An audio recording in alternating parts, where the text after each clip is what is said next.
Bonjour à tous, bienvenue à ce nouvel épisode de La vie symbolique avec François Lessard et Jean-Philippe Marceau.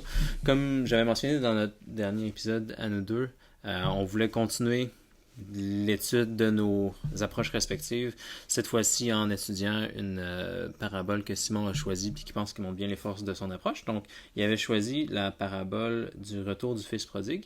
On va pas la relire au complet parce que c'est quand même long. Vous pouvez aller la regarder si vous vous en rappelez pas bien. C'est dans Luc 15, du verset 11 jusqu'à en fait la fin du chapitre 15. Juste pour rafraîchir la mémoire, les éléments importants, ceux qui ne la connaîtraient pas encore, je l'ai déjà dit, allez lire, mais on parle de l'histoire d'un père avec deux fils. Le fils le plus jeune veut avoir son héritage tout de suite. Le père va accepter. Le jeune va aller dilapider tout. Une famine arrive éventuellement, puis le jeune n'a plus de nourriture. Il veut même aller manger la nourriture des porcs d'un homme pour qui il travaille. Et il décide de retourner vers son père, de se repentir. Il ne fait pas une très grosse profession de repentir, en fait. Là. On pourra sûrement y revenir. Mais quand le père commence juste à voir son fils arriver, il est fou de joie, le pardonne tout de suite, lance un banquet. Intéressant que le grand frère, lui qui n'était jamais parti, est un peu jaloux de ce qui se passe.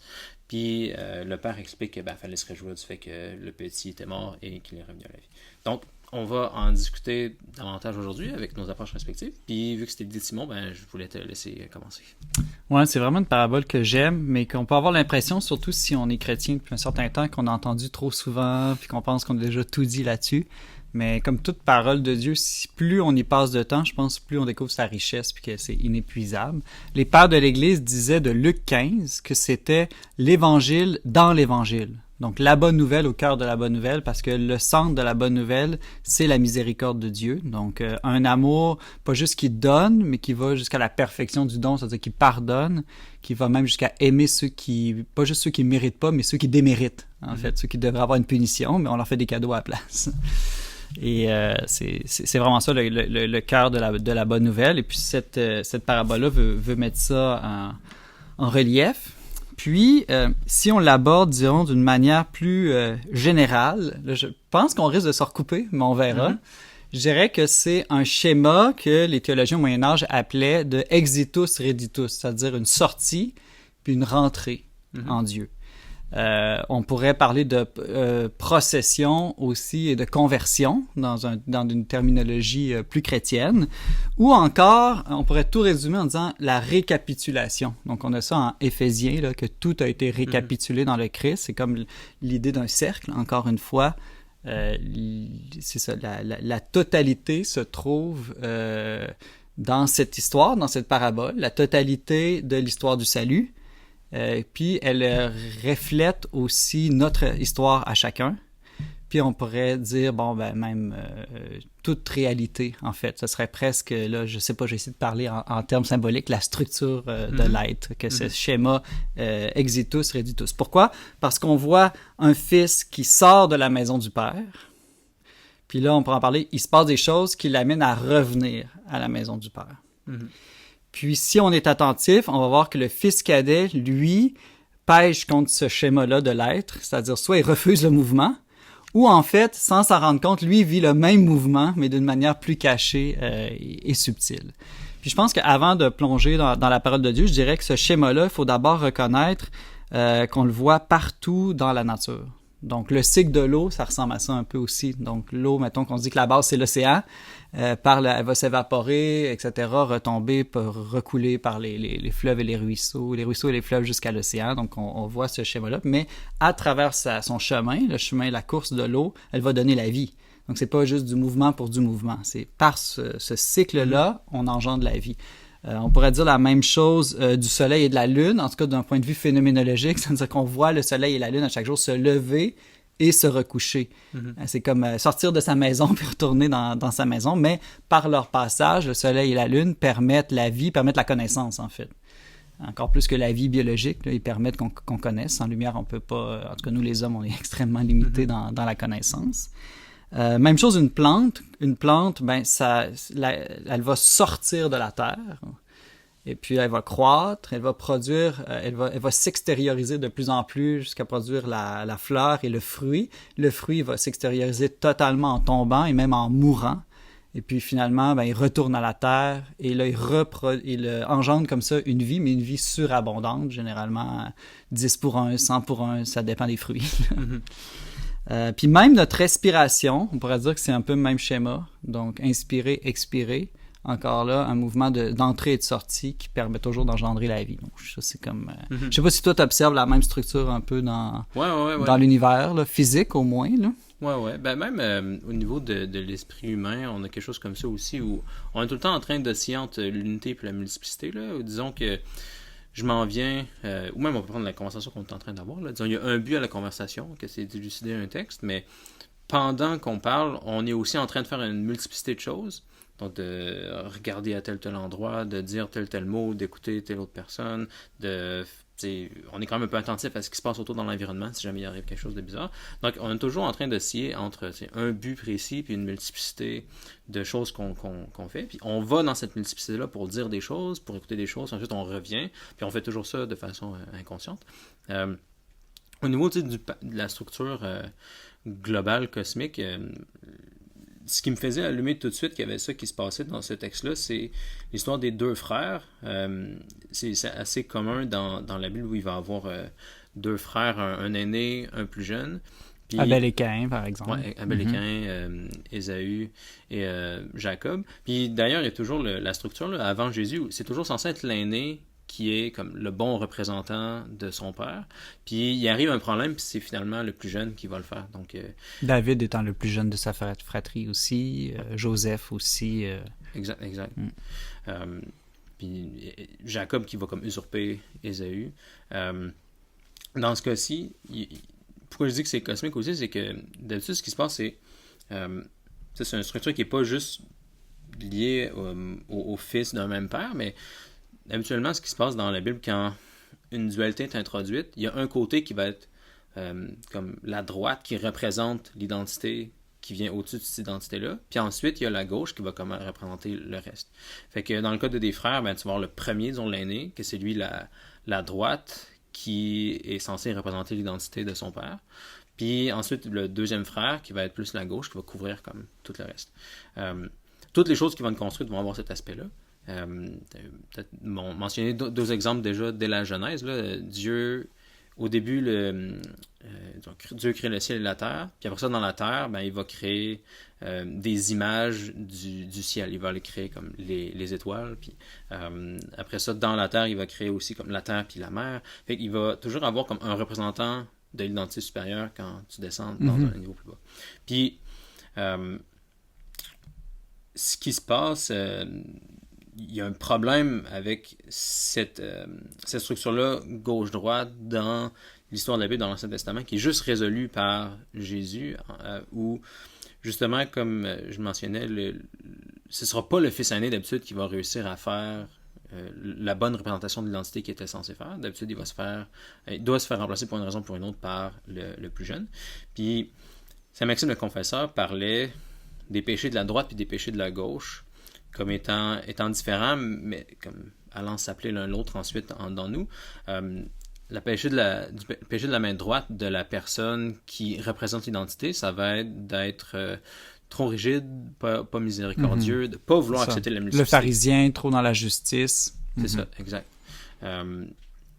Puis, à l'inverse, le péché de la main gauche, ben, ça va être d'aller trop dans la multiplicité, puis d'oublier l'identité d'où tu viens. On n'est pas loin de la droite et de la gauche en politique encore aujourd'hui. Ouais, c'est similaire, mais c'est un symbolisme qui est très très naturel là, qu'on utilise sans s'en rendre compte. Je crois qu'on a une droite libertarienne aujourd'hui, très individualiste aussi, qui pourrait dire on s'en fout des règles, que chacun fasse ce qu'il veut, là, mais en tout cas, grosso modo, ça ressemble encore à ça. Ouais, la structure fonctionne quand même globalement. Même dans le cerveau, là, il y a l'hémisphère... Là, c'est inversé, là, parce que la main droite est reliée à l'hémisphère gauche, puis la main gauche à l'hémisphère droit, fait que c'est inversé quand tu parles des hémisphères, mais l'hémisphère gauche, qui est plus le symbolisme de la droite, lui, il est bon pour la logique, lire des textes, avoir des structures, versus l'hémisphère droit, qui est plus le symbolisme de la gauche. Lui, il est plus expansif, global, voit les structures tout d'un coup, mais moins précis. Donc, c'est assez universel comme structure. On voit la même chose avec dans le Nouveau Testament, les Juifs qui représenteraient la droite, qui rejettent le Christ, alors finalement que les païens qui seraient comme les derniers en importance sont ceux qui l'accueillent, puis c'est finalement Saint Paul et les païens qui vont vraiment lancer l'Église à travers le monde. Exact. Ben, justement, en parlant de Saint Paul, c'est un bon exemple pour se rappeler de la gauche et de la droite. Là. D'habitude, Saint-Pierre à droite, Saint Paul à gauche, où Saint-Pierre, c'est lui qui représente le Christ. Puis ça a des bons côtés. L'autorité, aussi, la loi. Exact. Et c'est aussi lui qui va parfois avoir trop de fierté, qui va dire « Ah, ben tu devrais pas mourir, Jésus. » Puis là, après ça, tout de suite après que Jésus a dit que Saint-Pierre était la roche sur laquelle il a fondé l'Église, il dit que Saint-Pierre, éloigne-toi de moi, Satan. Puis à l'inverse, Saint-Paul, c'est lui qui va aller aux périphéries. Il se vante d'être le plus bas, d'être un avorton. Il va faire un paquet d'inversions, Saint-Paul, pour aller chercher tout le monde. Donc, tu vois cette paire-là qui opère. C'est une structure très, très globale. Ouais, tu voulais continuer ou... Ouais. Parce que tu mentionnais justement les Juifs et les païens, puis je me demandais si tu voyais ça là-dedans aussi. Oui, je pense même que c'est le premier sens littéral, c'est-à-dire qu'au début, ça dit clairement au début du chapitre 15 là, qu'il y a des publics... que dans le fond, Jésus s'adresse aux pharisiens ici. Donc, il s'adresse vraiment... à ceux qui sont justement trop dans la justice et puis qui seraient fermés à accueillir soit les Samaritains ou même les païens. Et puis il veut d'une certaine manière le Christ les réveiller en les identifiant au Fils aîné. Donc ça, je pense, c'est l'interprétation la plus classique de base. Maintenant, moi, je voulais en venir avec mon cycle de sortie et retour ou de procession et de conversion.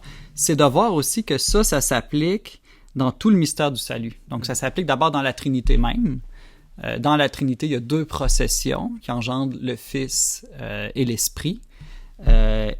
Ces processions fonctionnent, bon, il n'y a pas de mouvement là, au sens strict parce qu'on n'est pas dans un être matériel, puis il n'y a pas de temps, mais c'est éternel, mais ces processions engendrent des personnes et fonctionnent sous le schéma aussi d'un retour, parce que le Fils, c'est la connaissance que Dieu a de lui-même, va nous dire saint Augustin. En tout cas, c'est la meilleure image pour comprendre, là, autant que ces images-là, de manière analogique, signifient quelque chose.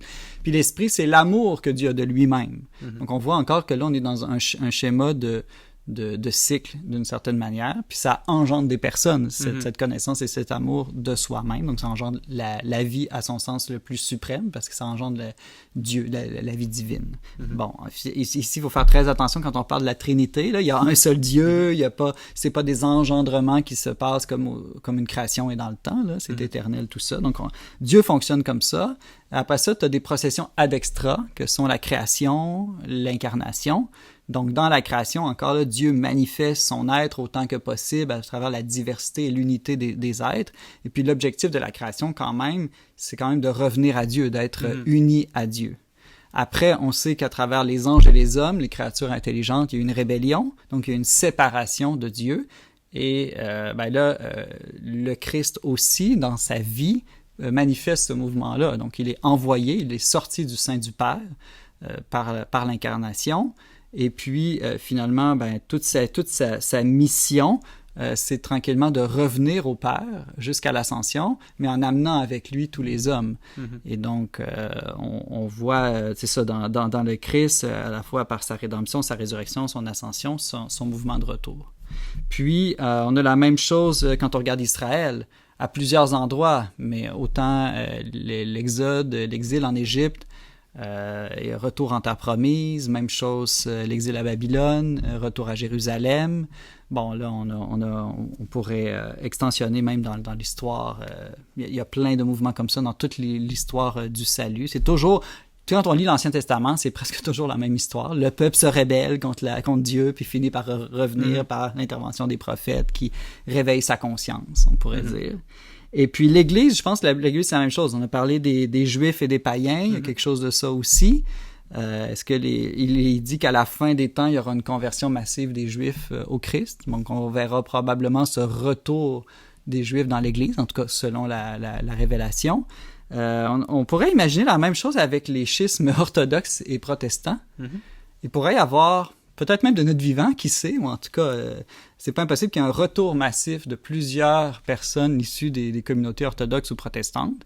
Puis là, ce sera intéressant de voir si les catholiques vont se comporter en fils aînés. Ben là, quand même, pourquoi qu'on fait une fête, pourquoi qu'on leur donne des avantages? Nous, on a toujours été fidèles, on a toujours été là, parce que c'est sûr que si on les accueillait, il nous faudrait accepter d'être bouleversés un peu dans nos habitudes pour les accommoder jusqu'à un certain point. Puis, dans nos vies, je pense que c'est la même chose. Nos vies, ce n'est qu'une succession de rébellions, de séparation de Dieu, de conversion. Et puis, c'est ça. Puis, on est vraiment dans le schéma exil-exode. Puis, je dirais que, juste pour aller une nuance rapidement, c'est que l'exode, c'est vraiment volontaire. Alors que l'exil, c'est involontaire, c'est l'avantage subi, l'autre, c'est l'avantage choisi. Donc, l'exode, le peuple hébreu s'exode au désert pour quitter l'Égypte. Donc, ils veulent quitter un mal dans l'espérance de la terre promise. Alors que l'exil, par exemple, à Babylone, ils sont chassés de Jérusalem. Donc là, c'est vraiment subi, c'est comme une peine, une punition. Mais on pourrait dire que toute notre vie, qu'on le veuille ou non, qu'on le choisisse ou qu'on le subisse, sera une succession d'exil et d'exode, consentis ou pas. Et puis, ils peuvent être volontaires, involontaires, positifs ou négatifs. Donc, mettons que je vais rapidement des exemples volontaires et positifs. Pour manifester la bonté de Dieu, on en a comme la création, l'incarnation, la rédemption, l'évangélisation, même le fait d'enseigner aux autres des vérités importantes, c'est une sorte de sortie de soi positive. L'Eucharistie, c'est intéressant. L'Eucharistie aussi a ce schéma d'exitus reditus. D'une certaine manière, tout sacrement, mais de manière encore plus forte, l'Eucharistie, c'est comme Dieu qui s'incarne, on pourrait dire, ou qui se rend présent dans la matière, pour ensuite entrer en nous, pour que nous faire ramener, nous, réunir à Dieu. Mais réunir d'une manière nouvelle, c'est-à-dire tous ensemble, comme une famille autour de la table rassemblée. Là. Donc on a ça dans l'Eucharistie, on a ça aussi dans toutes les œuvres de charité qui sont des sorties de soi. Donc bref, c'est tout ce qui nous descend de nous-mêmes, aller vers autrui, mais finalement pour mieux revenir à soi transformé. Puis, des fois, ça va être négatif, le péché, la méfiance, l'éloignement, la séparation de Dieu. Donc là, c'est volontaire, mais négativement et non positivement. Et puis, ça peut être extérieur, comme le fils cadet. C'est-à-dire que là, c'est manifeste, il cherche le plaisir, il cherche son autonomie, tout ça. Ou ça peut être intérieur, parce que je pense que ce qu'il faut bien voir, c'est que le fils aîné vit aussi son exil.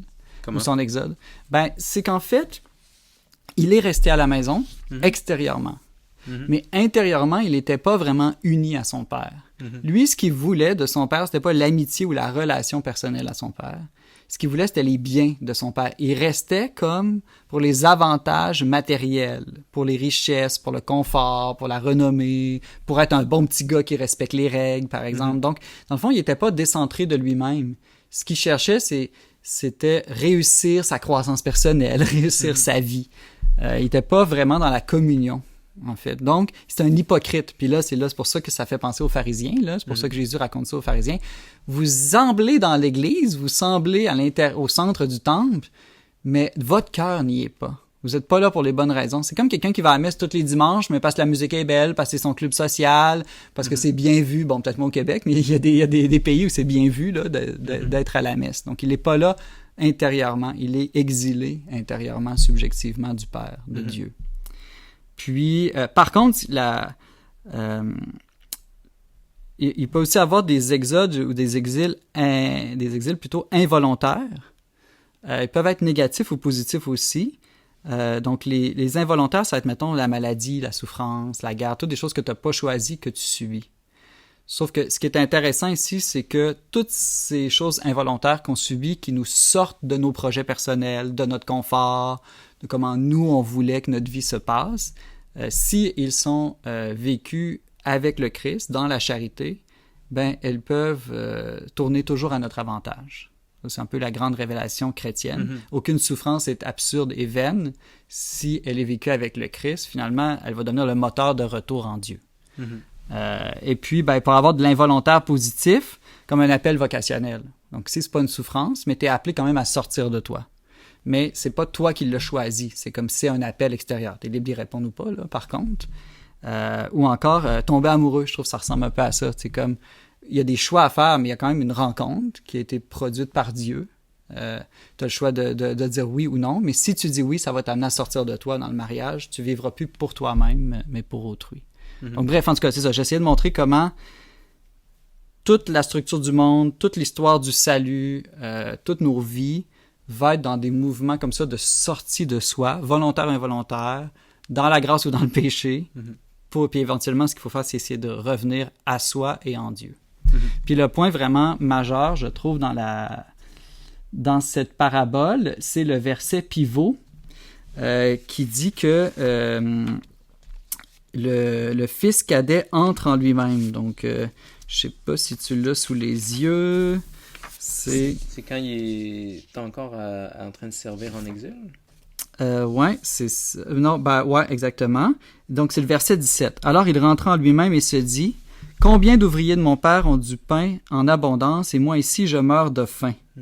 Je me lèverai, j'irai vers mon père, et je lui dirai, Père, j'ai péché contre le ciel et envers toi. Je ne suis plus digne d'être appelé ton fils, traite-moi comme l'un de tes ouvriers. » Donc, ici, il rentre en lui-même. Encore là, tu vois, c'est comme un micro exitus reditus, dans le fond. Il était hors de lui-même dans la vie de plaisir, d'aventure, il dilapidait l'héritage, donc il est vraiment hors de soi-même. Et puis finalement, par un retour en lui-même, c'est là que s'opère le pivot, la conversion, donc le changement de direction. Donc il était toujours dans un mouvement d'éloignement de Dieu, du Père, et puis après être rentré en soi-même, il y a une prise de conscience, et là, il va changer son mouvement. Dans le fond, pour pour exercer le cercle qui doit être fait.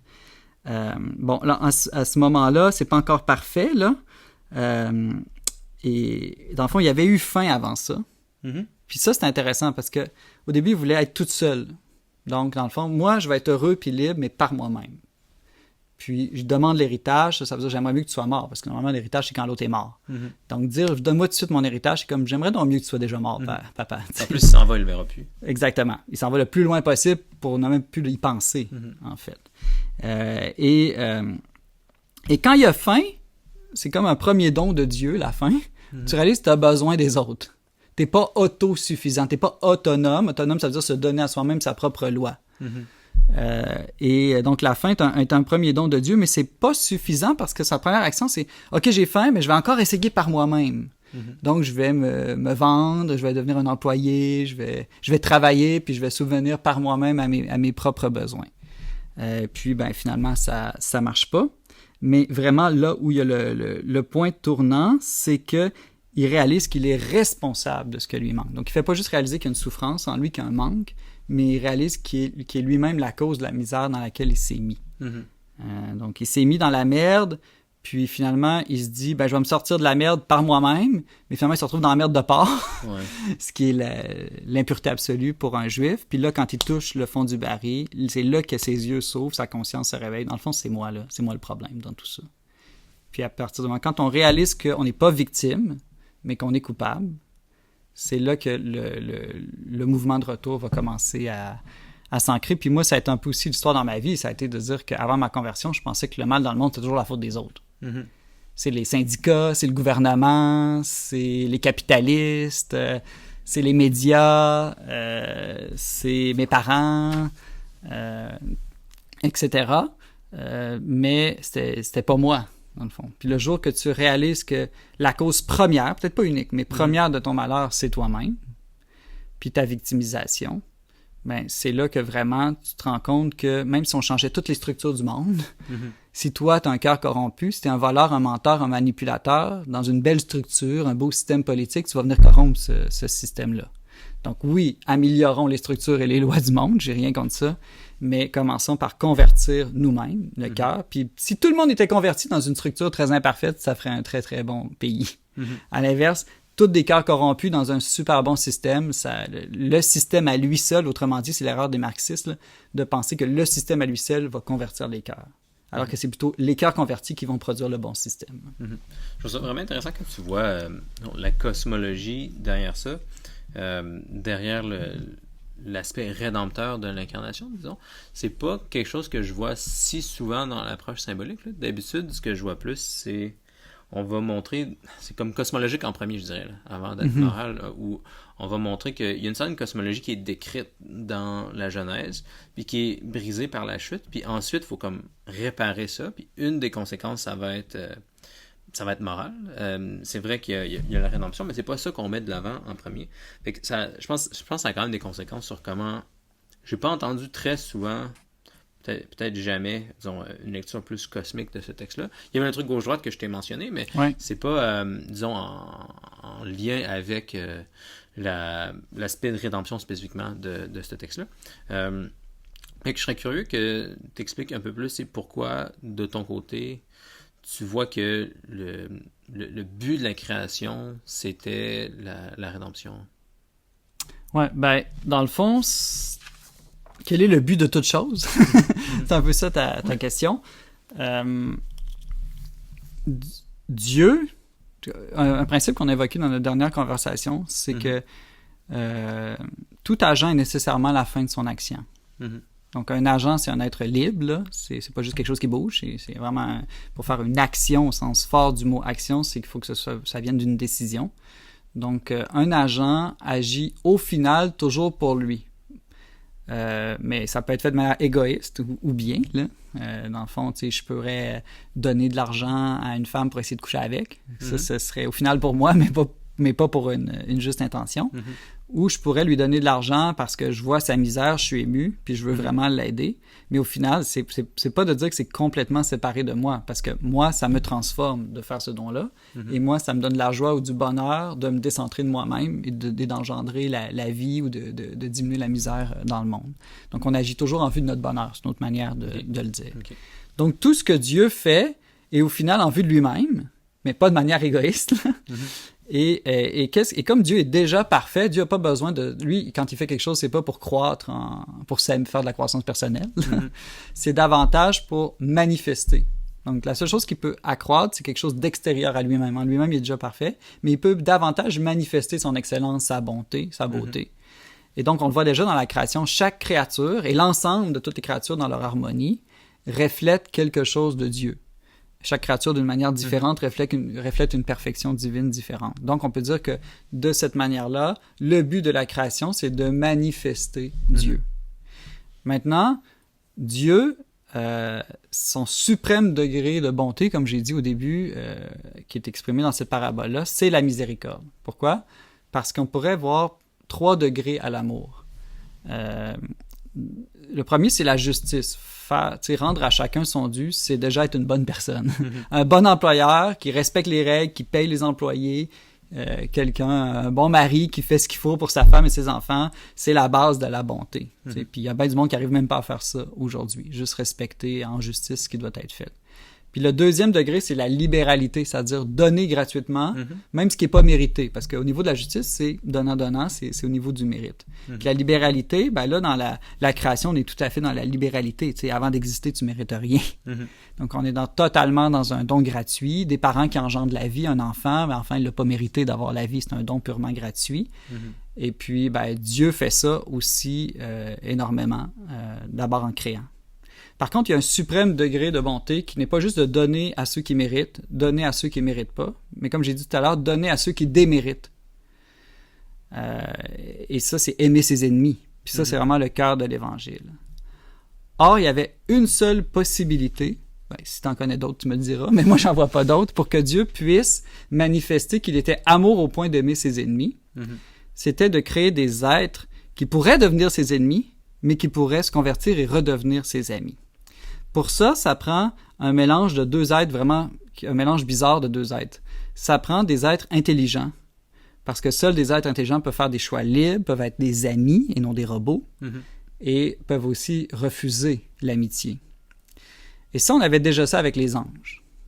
Mais le problème, c'est que les êtres immatériels comme les anges ne peuvent pas changer. Ils se fixent dès l'instant de leur création, l'instant qui suit, ou en tout cas c'est dur à parler hors du temps, là, ils font un choix pour ou contre Dieu, et puis là ils se fixent de toute éternité dans l'amitié ou l'inimitié de Dieu. Et donc Dieu a inventé des êtres qui sont à la fois spirituels et matériels, on est les seuls cas connus, les êtres humains, pour qu'on puisse, oui, être dans une relation personnelle, d'amitié, oui, être libre, oui, faire le choix d'accepter ou de refuser Dieu, mais qu'on puisse changer d'idée, qu'on puisse se convertir et même à de multiples reprises. Et que donc Dieu puisse exercer son pardon, sa miséricorde, et puisse donner une surabondance d'amour, de dons à des gens qui le rejettent, qui désirent même le tuer, en fait.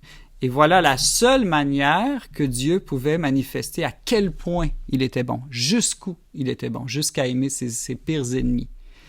Et c'est ce que le Christ manifeste le plus parfaitement sur la croix. Puis il va même dire « Père, pardonne-leur, car ils ne savent pas ce qu'ils font ». Donc c'est comme une des paroles suprêmes de tout l'Évangile.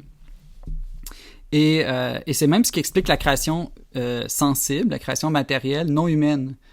Parce que pour créer une intelligence liée à de la matière, donc changeable, ça prenait une intelligence avec un corps, mais pour un corps, ça prend tout le reste du cosmos pour que le corps puisse vivre. Ça prend des animaux, des plantes, une terre, des étoiles, tout ça, ne serait-ce que pour faire vivre le corps et tout l'appareil cognitif aussi, dont on est dépendant, parce que notre connaissance, nous, est dépendante des sens, de l'imagination, de la mémoire qui sont liés à notre cerveau, qui sont matériels. Même si notre âme et notre intelligence et notre volonté est immatérielle. Et donc, il a créé tout le cosmos matériel en vue de l'intelligence humaine, cette intelligence très particulière qui peut se convertir et accueillir la miséricorde. Bref, donc ça explique un peu le mystère du mal aussi. Parce que des fois, on dirait « Ah, mais Dieu aurait pu faire un monde pas de mal. » On peut imaginer ça, un monde où il n'y avait pas de mal.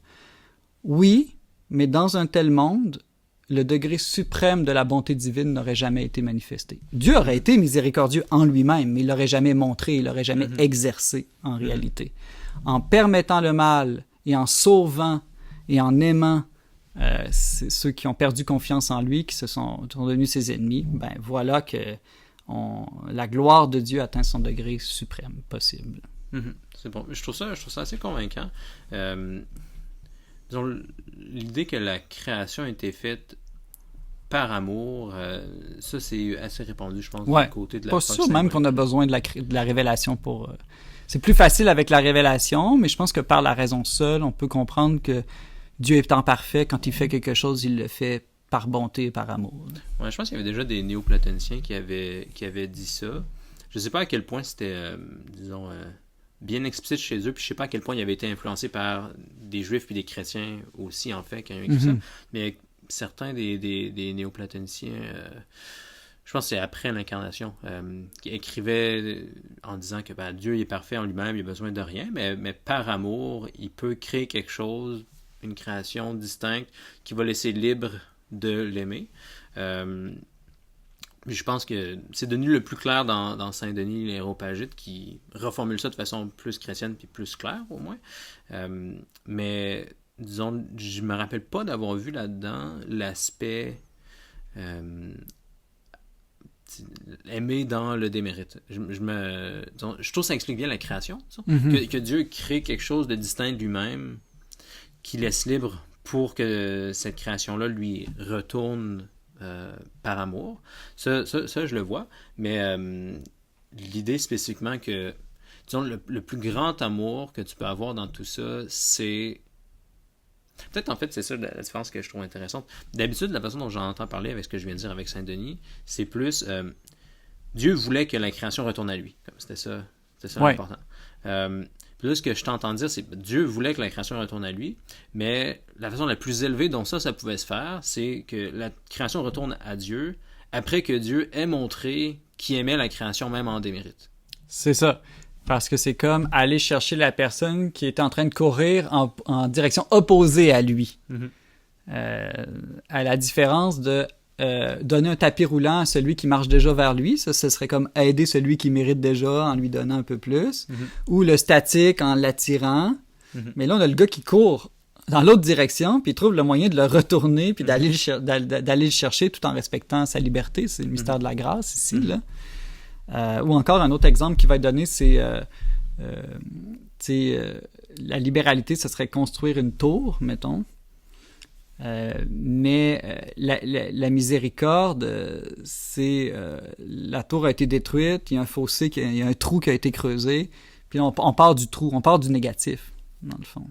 Ou peut-être un meilleur exemple, ce serait un père qui donne de l'argent de poche à son enfant, Mm-hmm. tu sais, il est libéral. Ben, un père qui donne un salaire à son enfant qui tourne le gazon, il est juste. Mm-hmm. Un père qui donne de l'argent de poche, ben, il est vraiment libéral. Mais un père que son fils vient de casser les vitres de la voiture, puis qui décide que, ben, OK, t'auras pas besoin de travailler, je vais le payer, puis non seulement je vais payer la réparation de la voiture, puis après l'avoir réparée, je vais te la donner, la voiture. Mm-hmm. Ça paraît fou, mais quand on y pense, là, c'est ça qui a le plus de chances de convertir un fils turbulent, un fils, pas turbulent, je veux dire, mais en tout cas, délinquant. Mm-hmm. Il va tellement... Ouais, mais mon père, il m'aime tellement, c'est comme trop. Mm-hmm. Puis on peut espérer que ce trop d'amour-là change le cœur du délinquant. Mm-hmm.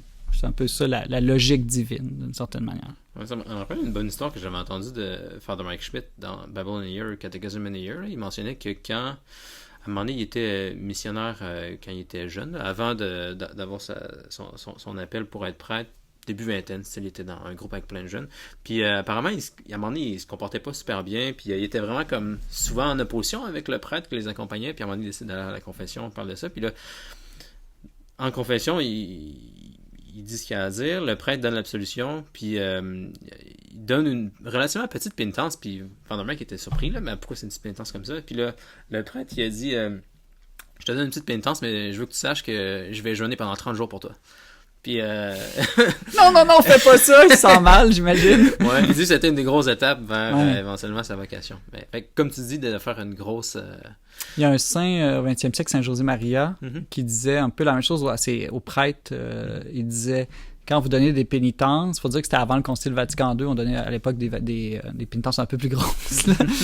Il disait, donnez des très petites pénitences, mais prenez sur vous de faire ce que vous lui auriez donné si vous lui avez donné tout ce que vous pensez qu'il fallait lui donner. Donc c'est ça, faites plus de prières, jeûnez, plus de sacrifices à la place de vos pénitents.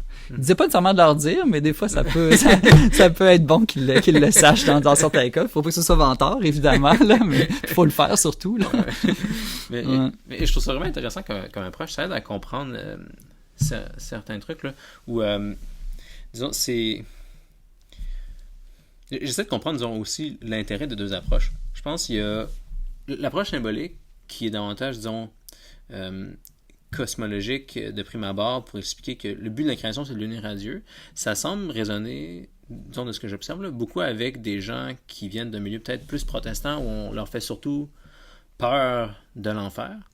Puis après ça, je pense qu'il y a comme certains de ces gens-là qui arrivent dans une position où des fois, ça a peut-être l'air d'être juste trop légal ou juste moral, puis ils ne voient pas, disons, la beauté de tout le plan de la création et du salut derrière ça. C'est ça. Ça semble comme pas intelligible. On dirait un peu qu'il y a comme, disons, la création, il existe une certaine cosmologie, puis les gens n'en parlent pas tant que ça, disons, dans certains milieux protestants que je suis en train de cibler. Fait que, on dirait par défaut, les gens ils ont une cosmologie un peu, disons, scientifique, matérialiste. Puis après ça, si tu parles juste de l'aspect moral, puis de peur de damnation éternelle, on dirait un genre de strate superficielle par-dessus une cosmologie matérialiste. Fait que j'ai l'impression que pour ces gens-là, de parler cosmologie en premier, puis que le but de la création, c'est de l'union à Dieu, sans parler de morale, ça semble vraiment bien marcher. Mais par contre, peut-être ce que je vois de désavantageux, c'est que à un moment donné, c'est pas nécessairement clair. Je pense en fait c'est si t'en restes là, à un moment donné justement vu que t'as mis la morale peut-être trop de côté, il y a certaines choses au niveau moral qui sont peut-être dures à expliquer, ou le mystère ce serait pourquoi la chute, est-ce qu'il fallait que ça se passe? Si l'union à Dieu devait se passer, pourquoi est-ce que c'est pas juste quelque chose que Adam aurait pu faire par lui-même? Puis effectivement, c'est une question que les gens se posent souvent, puis il y a des gens qui vont dire... je sais pas à quel point beaucoup de pères d'église disaient ça, mais apparemment, il y a des pères d'église qui disaient... puis les orthodoxes vont souvent mentionner ça dans... Je devrais spécifier, j'entends beaucoup d'orthodoxes qui parlent justement des anciens protestants, comme je viens de parler, qui disent que, en fait, Adam, s'il n'avait pas péché, il y aurait eu une genre d'incarnation quand même. Comme... C'est pas clair, ça arrêtait quoi exactement, là, mais disons, on le sait pas, là, parce que, de fait, la Bible nous dit tout le temps que l'incarnation est liée au péché, là, explicitement. Mais est-ce que c'est impossible? Moi, je pense non, c'est tout à fait possible. Mais le défi que ça peut faire, ça, c'est que la chute a l'air un peu d'un accident, donc qui était peut-être Comme si c'était pas prévu. Ouais, ou comme si c'était cosmologiquement Comme si nécessaire. Dieu était un mauvais scénariste, puis quelqu'un était venu changer son scénario. Non, il l'avait prévu. Là. Ou comme si c'était cosmologiquement nécessaire, disons. Comme il n'y avait pas le choix. Ouais, non, c'est pas nécessaire. Moi, j'irais pas jusque-là. Fait que... C'était ni nécessaire le péché du point de vue de Dieu, de le laisser faire, ou même il aurait pu. En tout cas, c'est une autre discussion que j'ai déjà eue avec Jonathan sur ce même podcast.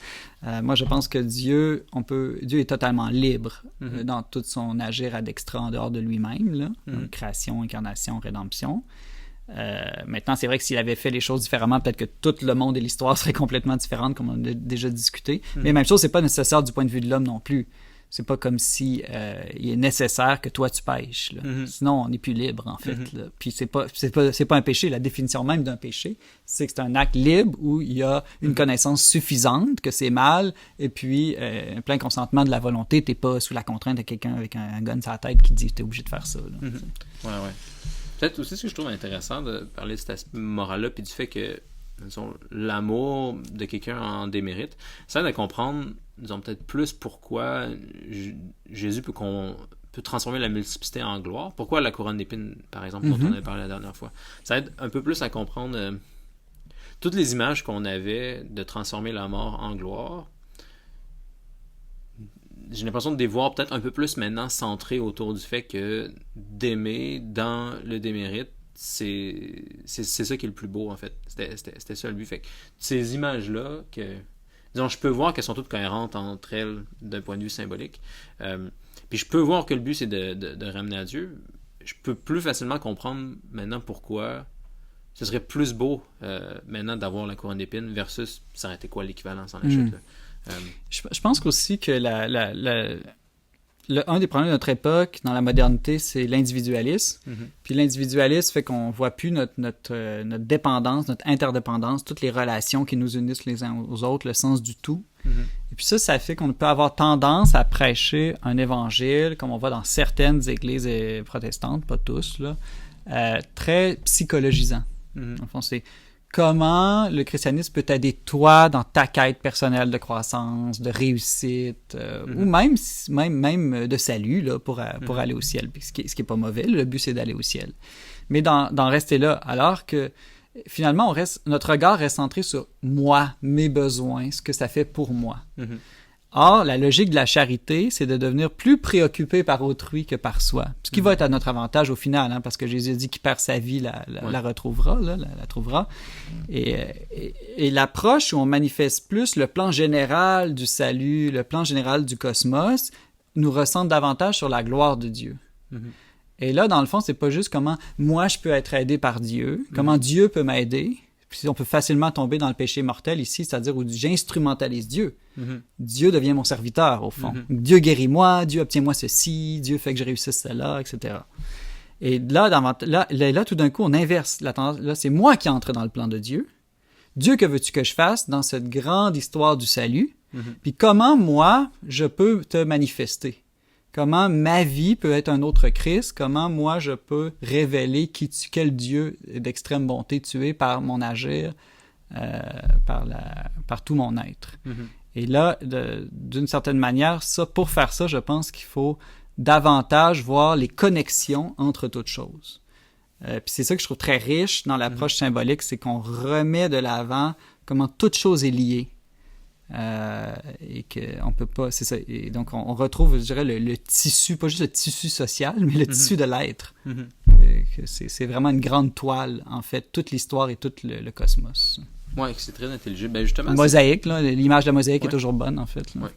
Peut-être c'est ça que je trouverais intéressant de réfléchir plus à ce moment-là. C'est, disons, j'ai beaucoup de symbolisme que je comprends déjà, que je vois de façon cohérente, puis qui fait pas, disons, à ce que je cherche pour l'instant, tout de suite rapport au salut de la personne en démérite. Je me demande bien, disons, là c'est évident dans cette parabole-ci où on va aller chercher quelqu'un qui est en démérite, mais disons, peut-être en dehors des paraboles, je serais curieux de savoir, disons, c'est quoi certains éléments dans l'histoire de l'incarnation en général, mais peut-être spécifiquement dans l'épisode de la crucifixion, souvent dans la Semaine Sainte qu'on voit le plus de symboles, qui disons qu'ils sont plus intelligibles, spécifiquement si on pense à l'amour du troisième degré dont tu avais parlé, là, de personnes en démérite.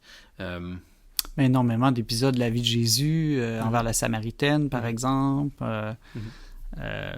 Chaque fois qu'il mange avec les pécheurs. En fait, je pense que oui, il y a les paraboles, mais énormément d'épisodes, toutes les rencontres qu'il fait. Sauf avec la Vierge Marie qui n'a pas péché. Là.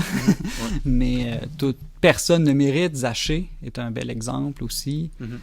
Moi, j'ai plutôt l'impression que toute sa vie est une révélation, en fait, de ça. Que c'est la meilleure clé, en tout cas, une des meilleures clés de lecture de l'Évangile. De voir que Dieu veut manifester le don totalement gratuit, puis pas juste libéral, mais miséricordieux de Dieu. À commencer par... c'est la même chose aussi dans l'Ancien Testament, parce que Dieu passe son temps à sauver un peuple qui l'a trahi, sauver un peuple qui lui a désobéi, puis quand Moïse vient tout juste de recevoir les tables de la loi, il se passe même pas quelques heures qu'ils ont eu le peuple a eu le temps de désobéir, tu sais, je veux dire, ils sont vraiment pas bons, là. Puis Dieu les aime malgré tout. Les apôtres, ce n'est qu'une gang de gars bozos qui font tout croche tout le temps, qui sont même pas capables de veiller 1 heure avec lui. Et puis Dieu qui renouvelle constamment le don qu'il leur fait, puis même qui donne en surabondance. Il leur donne à la Pentecôte encore plus que tout ce qu'ils avaient imaginé comme don de l'Esprit pour la mission qu'il leur est confiée. J'ai quand même l'impression que c'est une clé de lecture assez importante là, pour traverser la parole de Dieu. Ouais, surtout dans les interactions avec des personnes, ça va venir. Ouais, ben le but c'est de sauver des personnes. Ouais. Effectivement. Ouais. Puis ça, versus, si je pense à disons, beaucoup de symbolisme d'objets ou d'actions, là c'est là où j'ai peut-être plus tendance à voir souvent l'aspect cosmologique, où je sais pas, d'aller chercher de l'or dans la bouche d'un poisson, là, d'aller chercher de la valeur dans le potentiel, dans le fond de l'eau. Là, justement, ça va...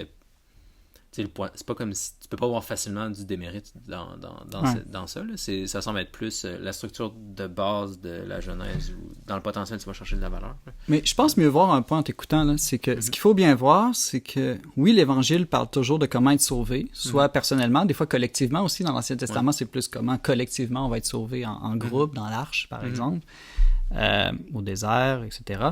Mais pourquoi? Pas parce que c'est ton salut à toi ou de ton groupe le but. Parce que c'est exactement ce que j'ai dit tantôt. Le but, c'est la gloire de Dieu et que sauver quelqu'un, l'aimer alors qu'il démérite, en faire un ami alors que c'était un ennemi, c'est ce qui va le plus manifester qui est Dieu dans son cœur profond. Et donc, c'est ordonné, le salut est ordonné à la gloire de Dieu. Autrement dit, Saint Paul va dire... tout est à vous, mais vous êtes au Christ et le Christ est à Dieu. C'est-à-dire que, avec une vision courte, j'ai l'impression que le Christ est pour moi. Le Christ est venu pour me sauver ou nous sauver. Mais avec un regard long et large, je comprends que moi, je suis sauvé par le Christ pour que le Christ se révèle comme un roi miséricordieux et qu'il manifeste Dieu. Éventuellement. Donc, je suis beaucoup plus moi en vue du Christ que le Christ est en vue de moi au final. Ouais. Non, c'est bon, je trouve ça super pertinent. J'avais une question pour toi. Est-ce que tu vois la croix dans cette parabole-là? Bonne question. C'est une question piège. Mais souvent, tu sais, on cherche la croix doit être partout. Si c'est vraiment, si cette parabole-là est une synthèse ou un microcosme de toute chose, elle devrait se retrouver quelque part. Ouais. Ben, je me demande si je la vois pas comme à 2 endroits. Là, ouais. Où il y a le fils qui touche le fond du baril. Ouais. Mais je vois aussi dans le veau gras. Exact. Le chevreau. Ouais. Ben moi, la croix, quand il touche le fond du baril, quand il expérimente la faim, la souffrance, l'impureté, ça, je dirais que c'est plus nos souffrances à nous, personnelles, qui peuvent être des fois des lieux de rédemption, des lieux de réveil de notre conscience. Il y a quelque chose qui cloche, il faut que je change de direction dans ma vie. Mais la croix, au sens le plus fort du terme, de l'agneau immolé, je pense que c'est clairement le repas festif. Puis c'est intéressant parce qu'il est pile au milieu, en tout cas au milieu narratif de la parabole. C'est-à-dire que ça vient conclure l'histoire du fils prodigue Là, il revient à la maison, on fait une grande fête, on tue le veau gras, c'est-à-dire qu'on fait un repas sacrificiel, une fête autour d'un repas sacrificiel qui fait la réconciliation, qui refait l'unité de toute chose, de toute la famille. Et cette folie-là réconcilie, réunifie le fils cadet, mais c'est aussi un scandale pour les Juifs, folie pour les païens, scandale pour les Juifs. Ça scandalise le fils aîné, puis lui, ça fait qu'il sac son camp. En tout cas, ou il manifeste qu'il n'était jamais là intérieurement dans son cœur. Et c'est la même chose, je pense que l'incarnation rédemptrice, la croix, c'est à la fois ce qui réconcilie toute l'humanité, mais c'est ce qui crée la division aussi. Tout le monde sur la terre est pour ou contre le Christ. Tout le monde se positionne par rapport à ça. Et l'Eucharistie, même chose.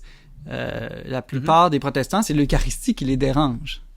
Que Dieu vienne dans du pain, ça semble trop. Même dans l'Évangile, les apôtres disent, ben voyons, ça n'a pas de bon sens. Puis il y en a plein qui quittent Jésus quand il leur dit qu'il va falloir qu'ils mangent son corps. Donc on voit que le scandale est là.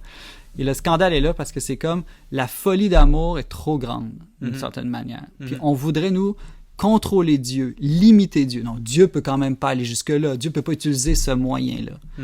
Et là, on se rébelle parce qu'on veut être encore en contrôle. On veut un peu que ce soit nous qui décidions de quelle manière Dieu va se manifester ou va nous sauver. Oui. Ben, par rapport à la folie, c'est un truc qu'on n'a pas mentionné jusqu'à maintenant, mais avant la parabole de l'enfant prodigue, il y a 2 paraboles reliées. Là. Il y a la brebis perdue, où il y a une brebis perdue, puis il y en a 99 qui sont justes. Puis Jésus dit qu'il va laisser les brebis justes comme à elles-mêmes pour aller chercher la brebis perdue. Puis ensuite, le drachme perdu avec la femme qui perd une pièce de monnaie qui vaut pas grand-chose, mais une fois qu'il réussit à la retrouver, je pense que ça dit qu'elle en a 10 même. Elle en a 10, elle en perd une, puis là, elle va fouiller comme à travers toute sa maison jusqu'à temps qu'elle en trouve. Elle est un peu moins folle parce qu'elle abandonne pas les 9 autres pour en chercher une. Là. Mais présumément une petite pièce de monnaie, puis après ça, elle fait un... Ben, c'est une pièce de monnaie qui représentait une journée complète de travail. OK, quand même. Quand même, là. Fait que, comme tu peux bien travailler une journée pour trouver une journée de travail. Ouais. Mais toute parabole est basée sur un élément de folie, c'est-à-dire que c'est pas juste une histoire avec des analogies, c'est une histoire qui a quelque chose qui cloche. C'est-à-dire, il y a quelque chose qui devrait... Ben voyons, ça n'a pas de bon sens. Tu n'abandonnes pas un troupeau pour en sauver un. C'est comme mathématiquement, c'est pas un bon calcul. Puis là où accroche la parabole, je pense que c'est Origène qui dit ça, là où ça accroche, c'est là que tu dois creuser. C'est là que le cœur du message se trouve, soit en soi ou soit pour toi, parce que des fois, dans une lecture, ça se peut que ce soit un autre passage qui t'accroche là, ce jour-là. Puis je pense qu'ici, justement, c'est qu'on veut sortir de la logique de la justice. Ce que Dieu est venu révéler, surtout, c'est qu'il n'était pas au niveau de la légalité de la justice seulement, mais il allait plus loin. Pas qu'il est contre, qu'il va beaucoup plus loin que ça, parce que ce qu'il veut, c'est la relation d'amitié ou la relation sponsiale ou filiale avec nous. Et ça nous différencie de toutes les religions autres, même dans l'islam, où ce que ça va être vraiment un rapport de créature-créateur, maître et esclave, dans la plupart de toutes les religions païennes. Il y a vraiment juste le christianisme qui a imaginé que Dieu pourrait vouloir faire de l'homme son fils, son ami, son épouse bien-aimée, là, l'Église. Et ça, il faut vraiment sortir de la logique de la justice, du donnant-donnant. Puis je pense que par des exemples un peu frappants, fous comme ça, il montre à quel point il t'aime toi personnellement. Évidemment, Dieu est infini, fait qu'en réalité, il peut être totalement à tous en même temps. Donc, il abandonne pas vraiment les 99 autres. Là. Après, les pères de l'Église font souvent une lecture de ça en disant les 99 autres, c'est les anges déchus. Dans le sens que Dieu s'est préoccupé du dernier rejeton de la création intelligente qui est l'humanité. Et puis, il a quitté le ciel des anges pour aller sauver l'humanité la plus basse, qui est matérielle, qui a besoin même d'apprendre, parce que les anges ne vont pas à l'école, ils savent tout de l'instant de leur création. Et en tout cas, je pense que c'est une interprétation que j'entends souvent. Je sais pas, toi, qu'est-ce que tu y voyais dans cette folie-là? Ah, la brebis perdue, j'ai pas pris le temps d'y penser plus que ça encore, là. Mais j'avais envie de retourner à la question que tu posais sur la croix, où est-ce qu'on la voit? Parce que ça m'avait fait allumer sur le fait que souvent, notamment quand il y a une histoire de 2 frères dans la Bible, tu vois comme à la gauche et à la droite qui comme ça séparent. Ouais, ça, je trouvais ça intéressant au début quand tu as développé ça. Puis après, ce que tu peux voir souvent dans l'histoire de l'incarnation, c'est que Jésus vient comme faire les deux en même temps, d'une façon qui va les régler. Fait que Jésus, il n'y a pas de frère d'ailleurs. Bon, ça dépend comment tu le vois. Là. Il y a des cousins, mais il n'y a pas de frères. Mais en fait, mais sur la On est tous ses frères par adoption. Là. Ouais. Il y a ça. Puis le premier des frères, en fait, ça semble être l'apôtre Jean, qui lui est bien associé à Jésus. Là. Je digresse un peu, mais je vais revenir après. Parce qu'il y a un parallèle à faire qui est assez connu entre Jésus et Joseph dans l'Ancien Testament. Mais il y a aussi un parallèle à faire entre la mère de Joseph, c'est-à-dire Rachel, et Marie. Puis même chose entre le deuxième fils de Rachel, qui était Benjamin, puis le deuxième fils de Marie, qui est Jean, au pied de la croix. Là, je ne me rappelle plus de tous les parallèles. J'avais fait un épisode avec Jonathan là-dessus. Mais, disons, un endroit où c'est explicite, au moins dans les évangiles, qu'il y a un parallèle à faire entre Marie et Rachel, c'est au massacre des Innocents. C'est écrit explicitement dans... Oui, que Rachel crie... pour ses enfants. Puis il y a c'est resté une tradition juive à cause de... Je ne me rappelle pas dans quel prophète, là, mais à quelque part dans l'Ancien Testament, ça raconte que quand les Juifs sont en exode à Babylone, ils vont comme pleurer à la tombe de Rachel. Puis là, Rachel intercède pour eux. Puis après ça, Dieu va les ramener. Puis il y a l'idée explicitement dans le Nouveau Testament que c'est un peu ça que Marie fait au massacre des Innocents. Elle va intercéder pour toutes ces personnes-là. Puis de la même façon que Rachel meurt en donnant naissance à Benjamin, Marie va comme mourir, être percée quand Jésus est percé sur la croix, puis c'est là qu'elle va donner naissance à l'Église, Jean, puis ensuite toute l'Église. Puis il y a un paquet d'autres parallèles que j'oublie, mais ça permet de comprendre, OK, comme Jésus finit par avoir la bonne relation entre, disons, le père aîné qui représente son père, sans être rigoriste et tomber dans l'erreur des pharisiens. Mm-hmm. Puis il va avoir un frère, Jean, qui, lui, va pas tomber dans l'erreur d'être comme le deuxième fils qui va comme trop s'éloigner, ou ensuite qui va essayer d'usurper la place de son frère aîné, comme Jacob avait fait à Ésaü, par exemple. Mais bon, en général, dans l'Ancien Testament, quand il y a des frères, souvent tu vas voir que Jésus vient résoudre leurs deux problèmes. Il récapitule tout en lui. C'est ça, les deux. Il est... ouais. Le fait qu'il y ait deux larrons à sa droite et à sa gauche, j'imagine aussi...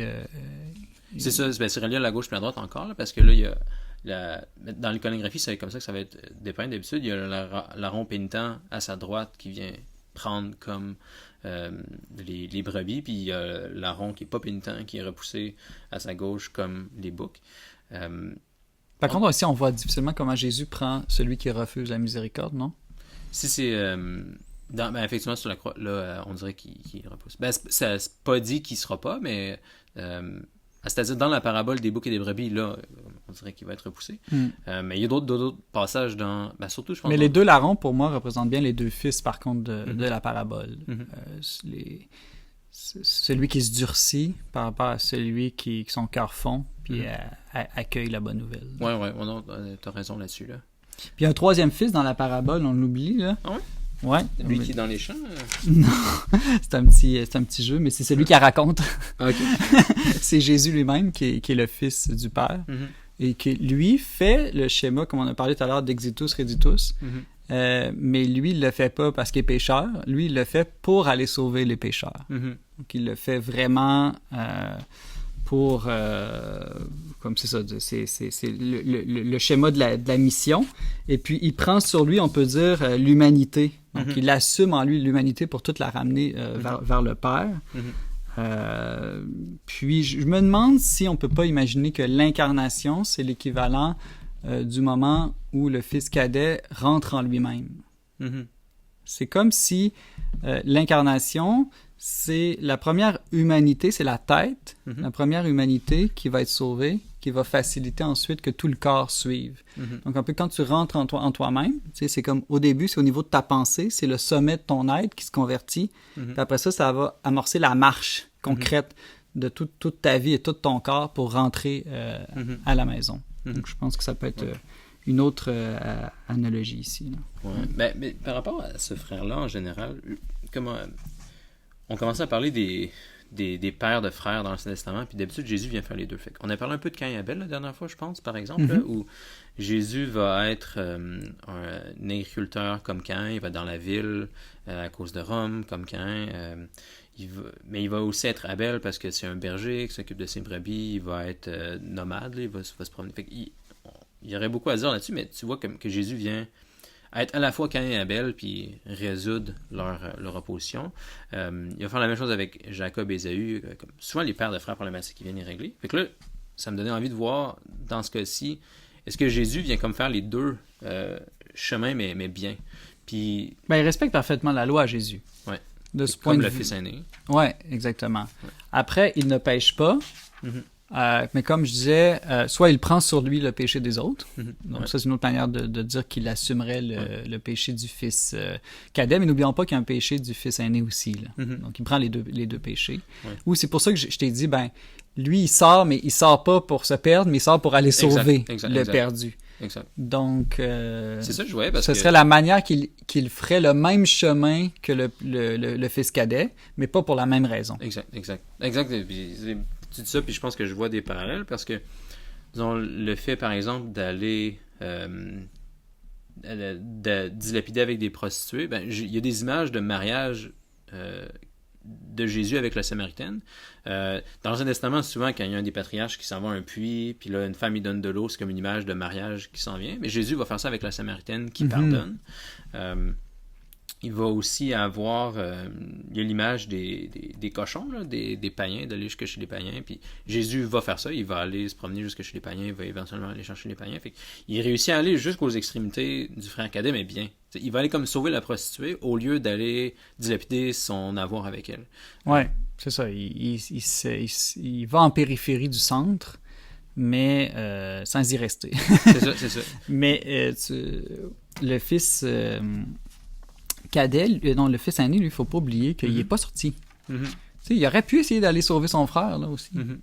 Ça raconte pas, là, mais il n'a rien fait. Alors que le père, lui, sans être carrément sorti, parce qu'il voulait laisser son fils libre. Quand son fils il a dit « Donne-moi son héritage », il aurait pu dire non. Mais il l'aimait comme fils et non comme serviteur ou comme esclave. Donc, il l'a laissé dans sa liberté. Il est allé faire ses erreurs. Mais il guettait son retour. Donc, on peut imaginer que soit il était sur le porche de la maison ou regardait par la fenêtre, en tout cas, il était déjà en mouvement de sortie, au moins par son regard. Et puis, on voit qu'il court vers son fils. Dès qu'il voit qu'il y a un petit peu de bonne volonté de son fils, là, lui-même, le père, il sort. Il sort de sa maison pour aller le sauver. Alors que le fils cadet, lui, a refusé ce mouvement de sortie et de rentrer. Donc, il y a comme quelque chose du péché statique ici. Puis ça, c'est le péché du légaliste. C'est que c'est juste, moi, je suis une bonne personne, j'ai rien fait de mal. Ouais, mais tout le péché par omission. Tout le bien que tu n'as pas fait, auquel toute ta mission, toute ta vocation à laquelle tu étais appelé, tu es resté dans la sécurité, dans le confort. Encore là, le talent enfoui, la parabole du talent enfoui, c'est comme, j'ai eu peur, fait que j'ai rien fait, voilà, je te redonne ton argent, je suis juste. Tu m'avais donné un, je te redonne un. Non, on lui reproche très, très sévèrement, puis on lui enlève même ce qu'il avait. Il y a d'autres analogies, je ne sais pas si ça pourrait t'intéresser, mais moi, je trouve qu'il y a énormément d'analogies avec la Genèse, un autre texte qu'on a médité ensemble, là, le péché originel. Puis c'est beaucoup autour de la bouffe, en fait. Ces deux récits-là tournent autour de la bouffe. Évidemment, dans la Genèse, c'est beaucoup autour du fruit défendu, l'arbre de vie, etc. Puis ici, c'est beaucoup autour de la bouffe, c'est-à-dire qu'il a faim, donc il expérimente le manque, il finit par manger des choses animales au lieu des choses humaines ou divines, en mangeant la nourriture des cochons. Mais c'est quand même cette faim-là qui va le ramener à la maison. Puis à la fin, il y a le veau gras, qui est comme, ça tourne autour d'un banquet, d'un repas aussi. Et je pense qu'il y a comme un message ici de dis-moi, pour le rendre en termes actuels, dis-moi ce que tu manges, je te dirai qui tu es. Là. Dis-moi de ce dont tu te nourris. Tu sais. Est-ce que tu te nourris de la relation avec Dieu? Est-ce que c'est ça la substance de ta vie? ou tu te nourris de choses bestiales, animales, terrestres. Est-ce que tu te nourris du ciel ou de la terre? Et puis, je pense que c'est comme où est ton désir, en fait? Mhm. Donc, il y a comme une conversion. Pour convertir le mouvement, il faut convertir le désir, parce que le mouvement vient du désir, il vient du but qu'on se donne, de ce qu'on aime le plus, puis c'est là que la marche va... Tout mouvement nécessite un moteur, puis le moteur, ben, ça va être le désir dans ce cas-ci. Mhm. Donc je pense qu'on peut relire ces deux récits-là, comme celui de la Genèse étant la révélation de la mauvaise nouvelle. Mhm. Voici comment tout a dérapé. Mhm. Puis voici ici la bonne nouvelle, en tout cas surtout pour le fils cadet, comment tout peut revenir en ordre d'une certaine manière. Ouais, je pense que c'est une lecture assez facile à faire. Puis on revoit même les symboles du vêtement qui étaient très présentes aussi dans la Genèse. Là. Donc ils réalisent qu'ils sont nus après avoir péché. Au début, ils essaient de se faire eux-mêmes des pagnes, mais ils se mettent encore plus dans le trouble en faisant ça. Puis finalement, c'est Dieu qui leur fait en peau d'animaux un vêtement qu'on va identifier aux vêtements de la grâce, aux vêtements baptismales, cette sorte de vie nouvelle, divine, faite par Dieu, qui est pas qui est comme une technologie, mais faite par Dieu ici, dans le premier vêtement. Là. Et ici, ben, le père, la première chose qu'il fait, c'est vite apporter le plus beau vêtement pour l'habiller, mettez-lui une bague au doigt et des sandales aux pieds. Donc, c'est vraiment, je pense, la grâce perdue d'Adam qui lui est redonnée. Ce vêtement de la grâce, l'anneau d'alliance d'amour aussi, parce que bon, l'anneau symbole d'alliance, comme pour les époux. Et puis là, vraiment, l'alliance avait été rompue. Il y avait eu séparation avec Dieu, donc on refait l'alliance. Puis les sandales, on peut dire, ben, c'est d'entrer dans la suite du Christ. Donc, tu vas continuer à marcher dans ta vie. Ce ne sera pas une vie qui va rester statique, mais maintenant, tu vas suivre le Christ, c'est-à-dire que tu vas repartir de la maison pour aller en ramener d'autres. Ensuite.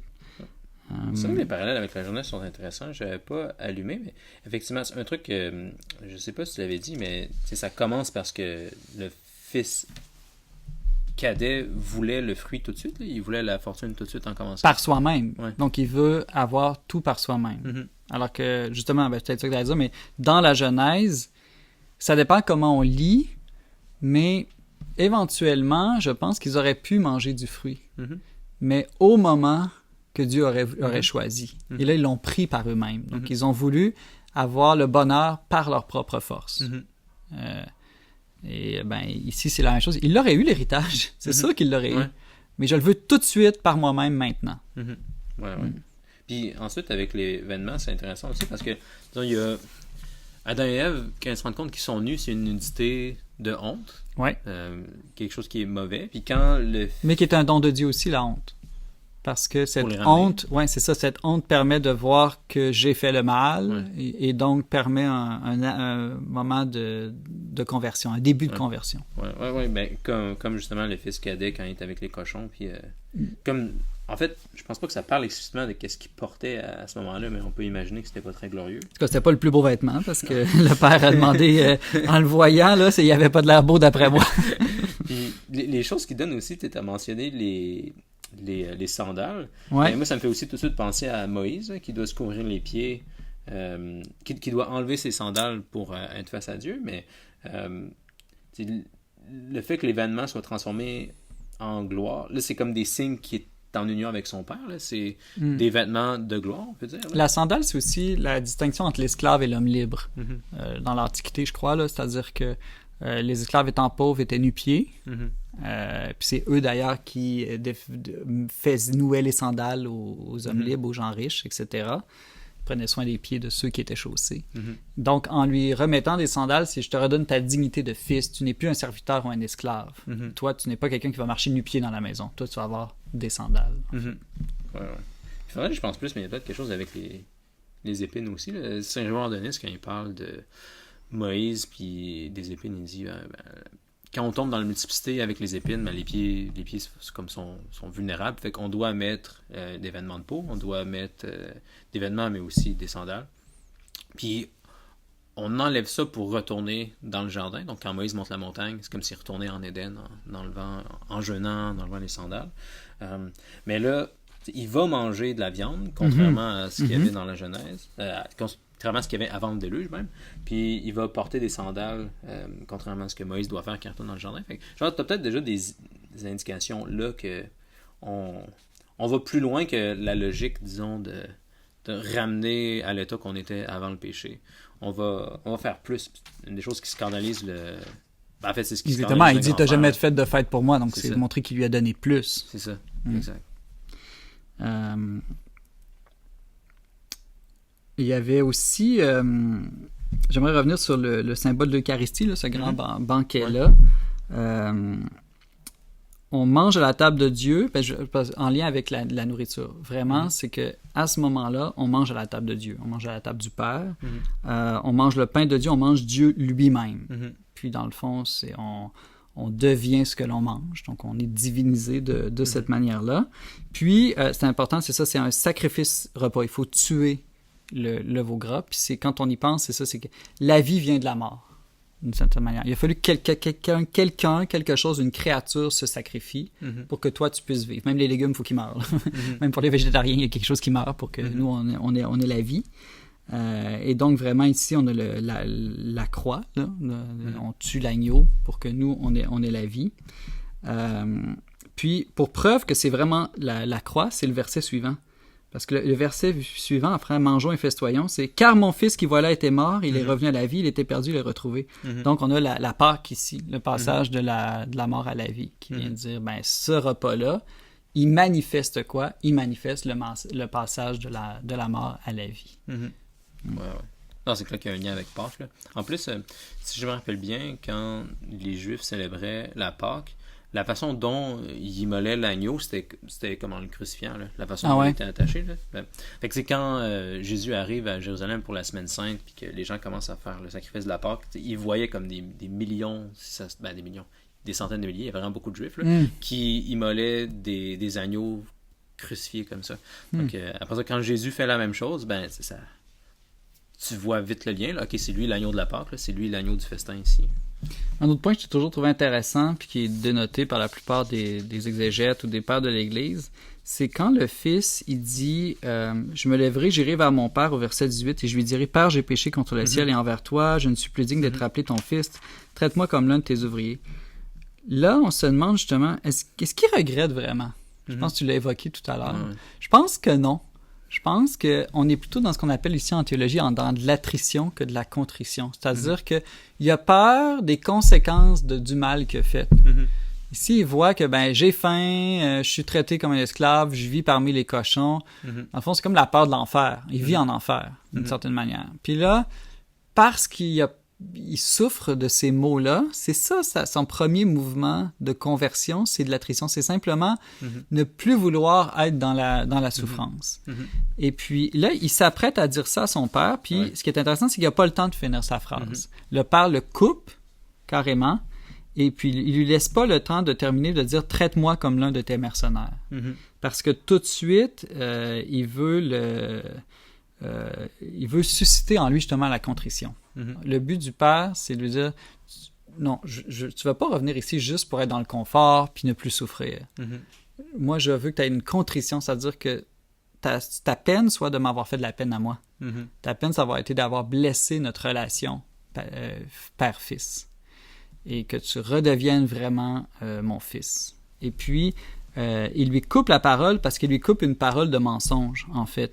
Il lui dit « Je ne suis plus digne d'être appelé ton fils », mais ça, c'est faux, c'est un mensonge. Et tout mal, tout péché vient d'un mensonge, dans le fond. Tout péché vient du fait qu'on croit un mensonge, ne serait-ce que si je suis la parole de Dieu, ça va me rendre malheureux. Si je suis la loi de Dieu, je serai moins libre. Je ne suis pas digne, comme il dit ici. Je suis pas digne, moi, je suis trop pécheur pour Dieu. Je suis pas assez bon pour telle personne. Et donc, finalement, on finit par agir comme on croit le mensonge. Donc, je crois que je suis un alcoolique, donc j'agis comme un alcoolique. Je crois que je suis un orgueilleux, donc j'agis comme un orgueilleux. Et ça, c'est vraiment, moi, je crois, le démon qui insinue dans notre tête des mensonges comme ça sur notre identité, qui vient comme pervertir ce qu'on croit de nous-mêmes. Puis là, le père ici, il coupe le mensonge, puis il la remplace, dans le fond, par une parole de vérité. C'est là que la parole de Dieu, c'est comme la vérité qui vient s'opposer à tous les mensonges qui nous tournent dans la tête, puis qui nous dit, non, toi, t'es un fils bien-aimé, toi, t'as une dignité royale, t'as une dignité même divine, en fait. Et puis, ben, donc, agis en fils de Dieu. Et là, la morale vient en second, pas en premier. C'est pas parce que tu es moral que tu deviens fils de Dieu. C'est parce qu'on te dit, puis tu crois que tu es fils de Dieu, que tu te mets à agir comme quelqu'un qui a une dignité royale. Oui. D'autres choses qui te frappent? Ben, peut-être une question, en fait. Ouais. Du côté du banquet, de ton côté, comment est-ce que tu fais le lien entre le banquet et la réunion avec Dieu? Ouais, ben, je pense que c'est tout repas, en fait, qui fonctionne comme ça. Un repas, ça crée la communion. D'abord, bon, les restaurants, c'est une invention moderne, là. C'est-à-dire l'idée que chacun commande une assiette, c'est très, très nouveau, là. Normalement, il y a un seul plat ou un seul repas, puis tout le monde pige dans le même repas. En famille, c'est encore comme ça. Généralement, on ne crée pas un repas différent par personne. Donc, symboliquement, déjà, le sens de communion, parce qu'on se nourrit tous de la même bête, du même être vivant sacrifié. Et donc, on a sacrifié un être vivant, et on va tous vivre de ce même être qui a été sacrifié. Donc, on reçoit tous la vie du même animal ou comme du même fruits et légumes qui sont des êtres vivants aussi. Donc déjà là, je pense que ça manifeste l'unité ici. En plus, chez les êtres humains, le repas, c'est le moment de la convivialité. Donc c'est le moment de la conversation, on raconte notre journée, on partage. Vraiment un repas vraiment humain. C'est un repas où la conversation ne parle pas de la bouffe. Pas seulement, en tout cas. Où on essaie d'élever la conversation, ce qu'on a dans le cœur, nos meilleures pensées, nos meilleurs sentiments, on révèle nos souffrances, nos joies, nos peines. Et donc, on crée la communion des cœurs ici, mais qui est manifestée, je pense, par la communion des corps, c'est-à-dire cette dépendance à tous vivre, que notre vie soit tous dépendante du même mets, d'une certaine manière. C'est comme ça que je le manifesterais. Et puis, ben, au niveau de l'Eucharistie, là, c'est évidemment que en mangeant Dieu, on est divinisé.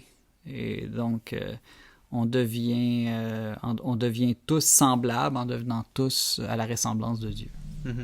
Ouais. Non, c'est bien. Là. Est-ce que c'est comme fractal, là? Ça fonctionne à quelques niveaux, là. Comme tu avais dit, au niveau matériel, très physique, on est nourri de la même chose. Notre corps va tous, comme, en quelque sorte, devenir le même corps. Puis, surtout si on a un but derrière le repas, si on l'offre pour une certaine fête, disons, ben on s'unit au niveau spirituel aussi vers la même chose. Le pain, qui est le symbole aussi avec le vin le plus commun là, dans la Bible, ben, c'est l'union de plusieurs grains qui sont morts. En fait, donc on a le symbolisme qu'il a fallu que des créatures meurent. Chaque grain a dû mourir. Puis avec l'eau, le pain, c'est une unité d'une multiplicité. Et donc on mange ce que l'on doit devenir. Donc c'est vrai parce qu'on mange Dieu et on devient Dieu, mais c'est-à-dire qu'on mange on mange de la mort et de la multiplicité pour devenir de l'unité. Puis le vin, ben, tu as la même chose parce que le vin, c'est des raisins, c'est une multiplicité. C'est-à-dire il y a des grappes, mais dans chaque grappe, tu as beaucoup de fruits. Et puis ils doivent mourir et fermenter. La fermentation, c'est une mort contrôlée. Et donc, en buvant du vin, on mange encore là de la multiplicité de la mort pour devenir de l'unité. Donc, je vais dans ton sens. Ouais. Au niveau, je trouve surtout d'une... Ben, tu peux le voir dans une famille aussi, mais même je trouve dans une paroisse autour de l'Eucharistie aussi, là, tu peux voir que c'est comme un corps qui est nourri de la même chose, je trouve, parce que donc, chaque personne est comme une cellule dans un corps, puis oui, ils s'en vont, disons, pendant la semaine, mais ils reviennent tous le dimanche. Puis ils font des actions, tu sais, c'est à grande échelle. Là. Un individu, ça agit pendant un cycle de 24 heures, disons, puis tu vas manger plusieurs fois, tu vas faire des choses, etc. Mais tu peux voir, je trouve, une paroisse qui fait la même chose, disons, d'Existus puis de Redistus encore, comme de s'éloigner puis de revenir entrée, ensuite. C'est la respiration de l'Église, la communauté qui se rassemble chaque dimanche et qui repart et qui se rassemble. C'est vraiment ce mouvement-là. Puis c'est un mouvement qui est missionnaire, normalement. Là. C'est l'envoi après la messe, c'est aller en mission, en fait. Puis je trouve que tu peux voir que, comme tu dis, oui, on mange physiquement le pain, le corps du Christ, mais quand on fait ça, on devient un même corps. Là. C'est parce qu'on va tous ensemble célébrer la même chose, manger la même chose, ensuite on s'éloigne, on revient, puis tu vois qu'on est les cellules d'une même chose. Fait qu'on devient on mange Jésus, mais d'une certaine façon, Jésus nous mange. On est comme son corps à lui dans l'Église. Même le mouvement du prêtre au début de la messe manifeste l'exitus reditus, la sortie et l'entrée, parce que traditionnellement, ce qu'on devrait faire, on le fait moins ces temps-ci, c'est que le prêtre devrait partir de la sacristie. Et normalement, la sacristie, elle est derrière le chœur. Et donc, le prêtre ne devrait pas attendre à la porte là, pour dire bonjour au monde. Ben, peut-être d'un point de vue social, aujourd'hui, on le fait pour être sympathique. Là. Mais normalement, il devrait retourner à la sacristie après. Puis là, on sonne la cloche. Il sort de la sacristie. Donc, c'est comme il sort du sein caché du Père. Il y a un très beau texte de Saint-Vincent Ferrier là-dessus où il explique tout ça. Puis là, il va jusqu'au fond de l'Église, donc jusqu'à l'ultime périphérie du monde, chercher les pécheurs, c'est-à-dire ceux qui sont aux portes de l'Église. Et puis, il remonte jusque dans le cœur pour, avec toute la ribambelle d'hommes aussi derrière lui, pour faire rentrer toute l'humanité avec lui dans le cœur. Donc, on a comme ce schéma circulaire-là dans le mouvement même du prêtre au début et à la fin de la messe. Ça fait déjà un moment qu'on parle. Y aurait-il d'autres choses que tu voudrais mentionner sur la parabole? Je vois que tu as quand même quelques pages de notes. Ouais, ben sur la parabole, je pense que j'aurais autre chose, mais en fait, j'avais une question à te poser. Toi, quand tu abordes un texte, comment tu procèdes? C'est ça qui m'intéresserait à savoir. Comme, mettons, je te dis, là, ben, c'est ça, on va utiliser ce texte-là. Qu'est-ce que tu as fait pour te préparer là-dessus? Ouais, ce que j'ai fait, je l'ai fait sur quelques jours, là, en fait. J'ai commencé par juste lire, puis faire ma prière de temps en temps avec le texte. Puis les éléments que je vais regarder, disons, de façon plus consciente, c'est toujours si je peux voir des parallèles avec d'autres histoires que je connais dans la Bible. Fait que justement, là, il y avait l'histoire des deux frères, par exemple, qui me venait tout de suite en tête. Les cochons, ça me fait toujours penser rapidement au bas de la montagne, au païen. Puis une fois que j'ai quelques éléments comme ça, je peux placer un peu le texte dans une carte symbolique. C'est tout le temps le même genre de carte. Ici, il y a une couple d'images de ça que Jonathan a vraiment comme dessiné, mais de façon abstraite, il y a toujours le même genre de structure où tu as, disons, le haut de la montagne, l'union avec Dieu, puis ensuite, dans les périphéries, ça va descendre jusqu'au bas de la montagne, puis là, tu peux imaginer que c'est comme avec toutes les malédictions de la Genèse, là, avec les épines, la mer, etc. Comme si tu avais des clés d'interprétation haut, droite, gauche, haut, bas, centre, périphérie, puis tu essaies ou des grands symboles forts, la croix, exact, par exemple, puis tu essaies de les placer dans le texte. Exact. Puis d'habitude... Avec l'a priori que tout texte devrait avoir plus ou moins fonctionné selon les mêmes schémas. Exact. Puis d'habitude, ça va comme aller relativement rapidement aussi parce que une fois que tu l'as fait avec plusieurs textes, tu peux rapidement comme comprendre, OK, il y a deux frères, sûrement qu'il y en a un qui c'est la gauche, un c'est la droite, comme tel exemple. Je sais que ça fait à peu près comment sur la montagne, etc. Fait que rapidement, je peux comme placer l'histoire sur comment ça se place dans la montagne. Intéressant. Moi, c'est très diversifié, là, mais d'abord, je commence comme toi, c'est-à-dire lire le texte en prière, parce que je pense vraiment que l'Esprit Saint peut nous guider aussi, nous donner des lumières. Après ça, les parallèles, comme par exemple dans la Bible de Jérusalem, on est aidé, c'est-à-dire qu'on peut aller avec notre mémoire. Souvent, c'est à faire des associations de mots, d'images, de thèmes, mais les parallèles qui nous sont donnés dans les Bibles d'études peuvent nous aider. Après, moi, ce que j'aime, c'est vraiment référer à la tradition. Donc, c'est peut-être là la différence, c'est que moi, je vais aller me plonger dans la tradition, puis par la tradition, je veux dire aller voir ce que les pères ont dit. Donc, il y a par exemple Bible chrétienne qui est accessible gratuitement sur Internet, sur clerus.com, je pense, qui fait comme une collection des pères. La chaîne d'art de Saint Thomas d'Aquin aussi, qui est une collection des pères pour les évangiles ici. Après, même dans le catéchisme de l'Église catholique, je pense que c'est une très bonne ressource. Il y a un index à la fin du catéchisme pour chaque verset presque de la Bible, ou en tout cas chaque passage, on donne tous les numéros qui évoquent ce passage-là. Donc là, ça nous plonge dans l'ensemble de l'enseignement de l'Église. Des fois, ça va nous amener vers la morale, des fois vers les sacrements, des fois vers la prière, vers le dogme, etc. Donc ça, moi, je trouve ça fort intéressant. L'analyse des mots, l'analyse linguistique aussi, je trouve ça intéressant, parce qu'il y a des mots qui se répètent. Des fois, l'étymologie des mots. Des fois, quand on va voir les mots en grec aussi, on réalise, tel mot, il se retrouve dans un autre passage. Puis là, on peut trouver des parallèles comme ça. Puis l'analyse, disons... il y a l'analyse contextuelle, donc évidemment aussi voir qu'est-ce qui vient avant, après, ça se situe où dans le tout. Puis l'analyse plutôt narrative, c'est-à-dire que ça, souvent, ça va être avec l'imagination, c'est-à-dire d'essayer de refaire dans sa tête d'imaginer la scène. Puis là, on se rend compte de tous les trous, tout ce qui est pas dit dans le texte aussi. Puis il y a une raison aussi, tu sais, dans le sens d'imaginer qu'est-ce qui aurait pu avoir lieu avant, après. Ça peut aider. Et finalement, moi, ce que je vais essayer aussi, c'est de trouver les causes. Que ça approche plus thomiste. Quelle est la cause finale? Quel est le but de ce texte-là? Donc, quel est le... Puis je vais essayer de le relier au grand but de tout le message chrétien. Mais après, il peut y avoir ça peut être un but intermédiaire. Là. Chaque passage est pas... Bon, chaque passage, d'une manière, je pense, peut être relié au but ultime de la révélation. Mais donc, d'identifier c'est quoi le message principal ou central. Parce que ça se peut que moi, à cause qu'en ce moment, je vis telle situation difficile avec mon frère, la parabole me fasse penser à ça. Mais ça, c'est plus subjectif. C'est dans ma situation personnelle, ce qui n'est pas mauvais dans une analyse, dans une lecture divina plus personnelle. Mais je pense qu'il faut vraiment toujours se demander c'est quoi c'est ça, la pointe du texte, le but. Voilà, moi, c'est un peu mon approche, mais disons que j'utilise beaucoup la tradition. Puis, ce que j'aime beaucoup faire, c'est en parler avec des amis aussi. Parce que, mettons qu'on passe une heure, on vient de le faire, mais mettons qu'on passe une heure avec un petit groupe de 4-5 amis, je trouve ça toujours extraordinaire, même après des années, ce que chaque personne dit. Puis, je trouve que c'est une autre manière d'inclure l'Église dans l'analyse des textes, c'est-à-dire l'Église vivante, les gens d'aujourd'hui qui ont la foi. Qu'est-ce qu'eux ont à nous dire sur le texte? Non, c'est vrai, la traduction, j'ai oublié de le mentionner. Ce que j'aime bien faire ces temps-ci, c'est d'utiliser des LLM pour leur demander qu'est-ce que la tradition, qu'est-ce que les pères de l'Église disent là-dessus. Un truc que j'essaie des fois, mais c'est rare, ça donne des... Tu peux même demander qu'est-ce que Jonathan Pajot dirait de ça, puis il est pas pire, ChatGPT.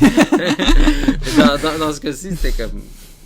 Ça m'a rien donné d'intéressant que j'aurais pas déjà deviné, mais effectivement, à un moment donné, je pense que ça pourrait être bon. Surtout des figures peut-être que je connais moins. Là, ça peut donner des pistes, en tout cas. C'est ça. Au moins des idées.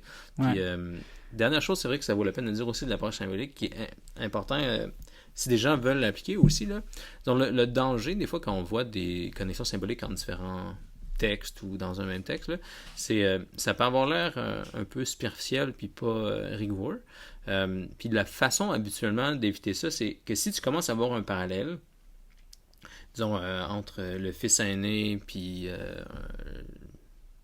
mettons si je dis le fils aîné puis les pharisiens puis le cadet puis les païens, ben je devrais être capable de trouver plusieurs aspects des pharisiens dans ce qui se passe avec l'aîné, puis plusieurs aspects de ce qui se passe avec le cadet chez les païens, puis ça devrait marcher. Puis si tu n'es pas capable de faire plusieurs ponts qui marchent pour vrai à ce niveau-là, ben il faut probablement laisser tomber l'interprétation. Mais c'est important à faire parce que des fois, il y a des gens vraiment qui partent sur des grosses chires. Là. Donc ça vaut la peine de le dire dans l'approche symbolique. Mais d'habitude, une fois que tu as bien la pyramide globale que j'avais mentionnée tantôt, là, c'est pas si dur de comme, tomber sur des choses qui marchent vite puis tu vois que ça colle rapidement. Oui, mais de là, l'importance du credo, ou en tout cas de la tradition de foi d'Église, c'est qu'il y a le concept d'analogie de la foi. C'est-à-dire que tout ce que tu découvres dans la parole de Dieu ne pourrait jamais contredire un dogme ou une vérité fondamentale de la foi. Ça doit s'harmoniser avec l'ensemble des autres vérités. Si tu arrives avec... je sais pas, moi, tu lis la parabole du fils prodigue, puis t'en conclus que dans le fond, vaut mieux être pécheur parce que le fils cadet est mieux que le fils aîné. Ben, tu retrouveras ça nulle part dans l'analogie de la foi. Ça contredit plusieurs autres vérités de foi, donc cette interprétation-là ne peut pas être bonne. Donc, c'est là l'avantage d'une église et d'une tradition, c'est que pas que ça t'oblige à comprendre la parole d'une manière, mais ça te donne des garde-fous. Ça t'empêche de déraper d'une certaine manière. Puis ça, c'est toujours le danger quand on... Puis c'est vrai dans l'étude de n'importe quoi, pas juste de la parole de Dieu. Quand on pense seulement seul, dans sa tête ou juste avec des livres. Bon, avec des livres, au moins, on est avec les auteurs, mais en tout cas, plus on est seul, plus on risque de déraper parce qu'il n'y a personne pour nous dire « ça marche pas, ça ». C'est là l'avantage de la pensée en dialogue, de la pensée en groupe. Comme si aujourd'hui, tu avais dit une absolue aberration, j'aurais dit « Je pense que ça marche pas, ce que tu viens de dire. » Parfait. Bon, très bien. Je pense que c'était très intéressant. J'ai beaucoup aimé. J'ai appris plein de choses. Puis, notamment la façon dont nos deux styles d'interprétation s'articulent. Donc, je trouve que c'est un bon exercice. Merci beaucoup, Simon. Merci à toi. Merci à tout le monde. On se reverra la prochaine fois. Bye bye.